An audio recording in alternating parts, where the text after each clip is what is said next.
Chris who? Davis? What are you calling the last few days? Last 2 or 3 days? No, about a week ago. Yeah. I've asked 4 or 5 people talking about it. It's a possibility. Not for sure. No, this is much his as ours. Something he's talked about. Is that something you would rather not, play match up with? I mean, if you're going to get somebody to do it, you're just going to have to do it? Or? You'd a lot rather. I'd like to do it 1 through 9, But, we're going to play everybody the first week. Everybody's going to get their feet wet. We're going to get them out there. The issue you got a little bit with, and the first game does count, with Odorizzi, he's the strongest reverse split in all of baseball probably. I know in the American League he is. So a little different look there. But that's going to happen, Peter, all season long, where you're going to see some things that you want to take advantage of one way or the other.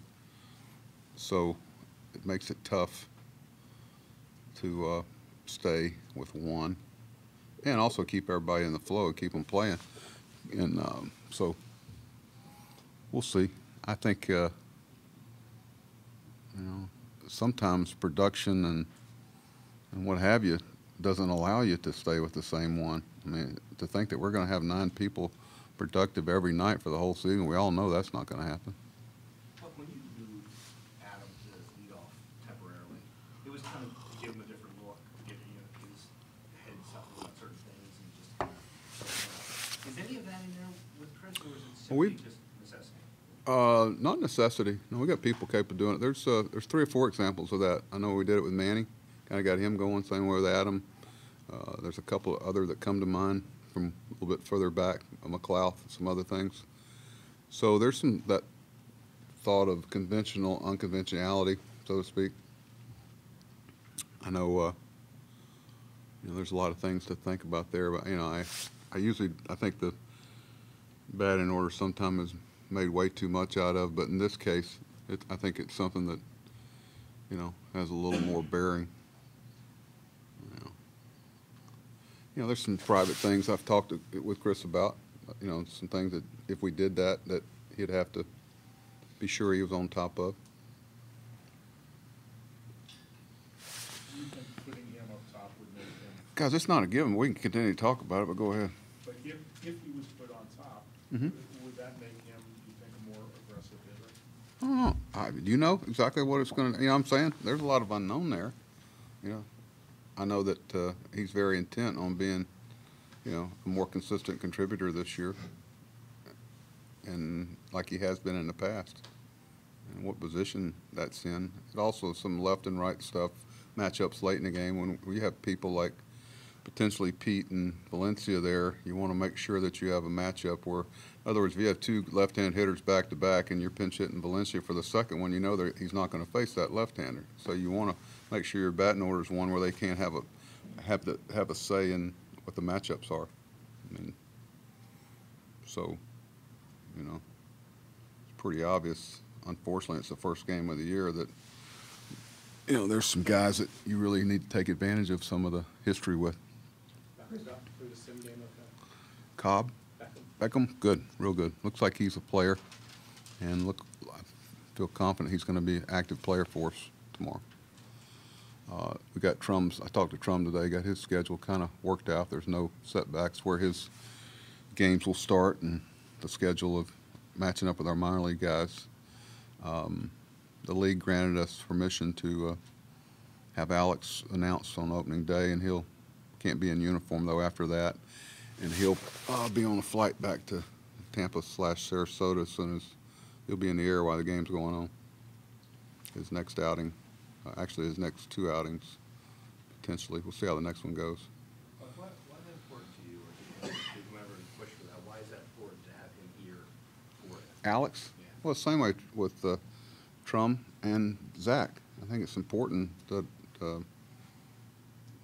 that they we have that presentation, so to speak. I don't know. It's just they're going to be on our team. They're going to be major contributors, we think, and I think it's important, especially with a new player like Alex, that he gets to see. I'm sure you appreciate Baltimore and you come in as a visiting team, I don't think you get the full effect of it like you do on opening day or say the playoffs. And I want him to be exposed to that and our fans to be exposed to him. He'll come in from center field, I think.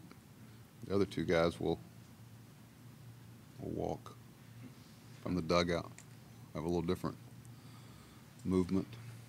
Bob, Chris spoke quite openly and with a lot of emotion in the locker room just a few minutes ago about the frustrations from a year ago, Chris Davis, from a year ago.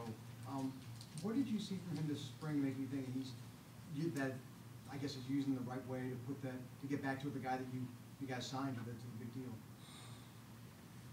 You mean, what did I see in the spring that Yeah, made me you think? saw Well, it. you know what's tough was early on you could see, you know, and then he had the setback right out of the chute, and you almost like you don't want to get a bad, you know, feeling there. So that's why it was important for him to, you know, he was like a kid playing in Little League the last week or two down there. He couldn't, you know, a couple of times I said, that's enough. He goes, no, I want to keep playing. You know, he doesn't want to DH. He want to play first base. And that's what you miss, is being involved with a lot of people making contributions and everybody doing what they can do.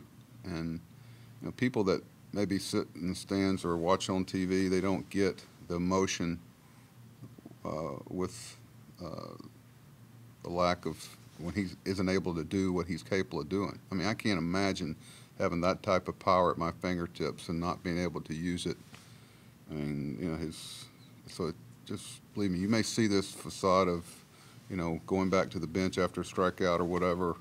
Believe me, if you could stay up the runway between at bats. I mean, he internalizes a lot of things, okay, because, you know, we live in a sports world where it's not very smart in a lot of cases to wear it on your sleeve all the time. So you have to pick your spots, but don't mistake that for not caring about being, this guy wants to be perfect every time in an imperfect world. It's hard. But, you know, we missed him. This guy, and when he wasn't on the field last year and, you know, when he wasn't productive, he knows that. But he's a driven guy. This is not about, you know, he knows what the job description is. It's got nothing to do with the commitment necessarily, but it does play into it where he's concerned, you know, because there's a lot of times people want to identify the bullseye. You take that on every night, every day. How do you anticipate at this point with playing time being divvied up between Caleb and Francisco? We'll just let it develop. You know, they're both going to catch. I'm hoping that, you know, in a perfect world, you'd be able to split it, you know, and keep them all healthy and keep them all engaged. And, you know, Chance fortunately got here last year and got his feet wet. So I think he's another guy that once the, you know, everything kind of calms down and a lot of the wheels quit turning and he settles into baseball, you know, I think Chance will be more and more of a guy that we're going to want to put out there. You know, I'm going to play both of them, as y'all all know. We'll start out with Caleb initially, but I think you're going to see, I'm hoping Chance develops into a guy that's, you know, we feel comfortable with either way. Buck, I know you do your homework on all the teams, and they're not in your division, but you must be well prepared, I would think, after the spring facing the Twins. Well, we don't see many of the pitchers we're going to face. Not much. We won't get into the schedule. Doesn't make any sense, but for the spring. But yeah, you know, I think our schedule in April is considered the top one in baseball. I know it is in the American League. So, you know, we're going to be challenged right out of the chute. We knew last year with the off days and everything that we should be able to get off to a good start, which we did. So this is going to be a challenge in April to stay engaged. It doesn't mean the season's over if we don't, but, you know, there's some really good teams. So the question sometimes is, do you want to play really good teams that you know where they're going to be in September competitive? Would you rather play them early or late, you know? So we're just trying to figure out a way for us to be one of those teams. Minnesota's good, really good. And they have some great what-ifs. I mean, they can withstand a lot of injuries. And adding the pitching they've added, they're good. Well put together organization. You've been a manager for a long time, a part of a lot of opening days. Does it get more special with time? It gets as special. I know more. Right now, I'm trying to figure out about the weather today, staying in this moment right now, you know. More special, I think as special, it is. I got to tell you, there's about three. I know with the Yankees years ago, it used to be you had to beat the Red Sox and the Mets in spring training. Don't lose those games because people lost their jobs on those games in spring training. So, yeah, there's some added, I don't want to say pressure, I think opening day, because you want everybody, you know, I can't speak for other places, but here, you know, the only way they top off a great day at opening day is we win. And it's, what's a better word than pressure? Pressure? No. No, it's just, you want to deliver. You know, it's been a long off season. You know, it's the first time people are starting to think, hey, spring might be here. We may not have any more snow. You know, the Orioles are playing. You know, it's that time where a lot of people turn the page to another part of their lives, a season of their life, so to speak, without getting too deep. But you do want to do your part and deliver. So, you know, got a lot of great things that have been done this off season, from, you know, some of the additions we made and the netting we put up to the children being free. I mean, think about all the things that have changed very quietly since last year. But it's still about winning baseball games. Does the excitement and the emotion of opening day carry through the entire game, or once the ceremony ends and it becomes a game, do the players settle into what they do? More the latter. It happens at different intervals for guys, you know. Some of them, it's after the first at bat. It's, you know, the old football thing. First time you get your bell rung a little bit, you know, you get back in the element. It's really sometime the next day when, oh, we're doing this again and again and again, and the next day is an off day right now. I think it's the only off day on a Friday in the history of baseball. I know it's not, but yeah, you settle in. You settle in. That's a good thing about spring training, but there's just so many different levels it jumps to. You know, you start off in simulated games and inter-squad games, then you play against somebody in another uniform, and, you know, it just now there's no level that we're going to go to other than tomorrow. Hey, Buck, how satisfying is it? A lot of Caleb and I and Brett were just talking about all the homegrown guys in the clubhouse right now. A lot of homegrown guys knocking on the door to come up here. Satisfying is that for you and Dan and you? Well, you know, I said one thing early in the spring, you know, a lot of our guys we took. I mean, we took John Scope, we took Manny Machado, and you took Gosman, and you took Bundy, and really you took Caleb, and you took Mancini. I mean, you keep taking those guys. You know, it's not like it's been really nice to see that there's some guys, you know, we could have just about had a whole spring training from our organization with very few exceptions, with some call-in. So, you know, the big thing is the thing that will allow us to sustain it is how quickly some of these young pitchers develop. You know, we've got some good ones down there. Of course, you know, no one's going to ever say, well, we got some bad ones down there. We don't have any, you know. But it's all in the eye of the beholder, and I'm pretty excited about that. You know, there's a couple things that we've got a good group of picks in the next draft, and we should be able to make some more hay. Part of the thing of opening day, you also may get a chance to see Richie throughout the what's implemented the organization. Yeah. No, that's fun. I mean, that's, you know, the respect everybody has for Richie and his, not only his time served, but his impact he's had on so many lives here. You know, you constantly see the players when they come back, they at some point make their way back there.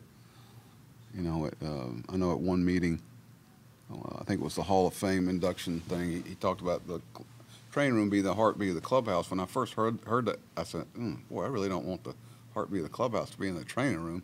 But more, when I got to know Richie and everything, it actually made a lot of sense, you know, because there was a constant there. They knew what they were going to get out of him, his consistency, his knowledge. I mean, he respect that everybody's had for him and the contributions he's made here are immeasurable.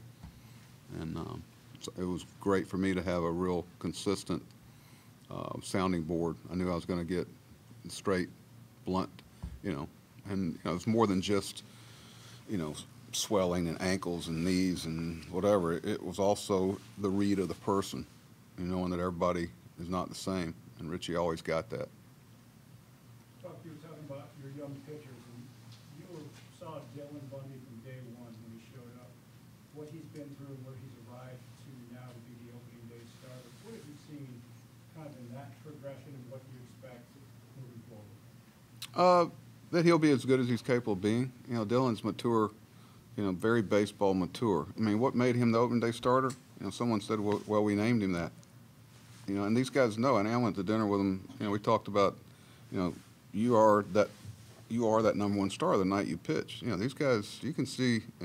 I think you can see there's a real connection with these 5 guys, and that as we go forward, they seem to really have a nice fraternity going. But it's still, there's going to be some opportunities to get separated along the way, and we're not going to let, we don't want that to happen. I think adding a couple of guys into a mix, but Dylan's been fun to watch. Like you watch him in the spring, how mature his approach is, where he, okay, little by little, you see the velocity tick a little, tick a little, tick a little, and then his last outing, you could see it was game on. You know, we got the dance happening here shortly, and he had everything working that last outing. That's the way it used to be. You know, Dylan could pitch in any era. Okay,